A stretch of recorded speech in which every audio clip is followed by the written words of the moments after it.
Power grid corporation of India એ કોઈ company નથી. પહેલા તો એ ભારત સરકારનું સાહસ છે, એ ભારત સરકારનું પીયુસી છે.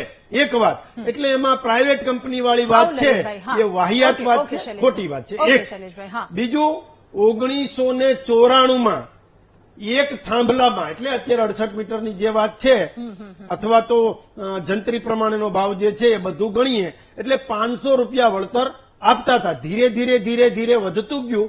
અત્યારે અંદાજે ગણીએ તો એક થાંભલાની વચ્ચેનો ભાગ હોય એમાં 5 લાખથી પણ વધારે, 4 થી 5 લાખથી પણ વધારે વળતર ચૂકવીએ છીએ. અમે તો કહીએ છીએ એનાથી પણ વળતર વધારે ધીરે ધીરે સમયની સાથે આગળ વધ્યા. અને તમે મને એક જ સવાલ આપને પૂછવો છે શૈલેષભાઈ, જે વળતર મળી રહ્યું છે સંતોષકારક લાગે છે આપને?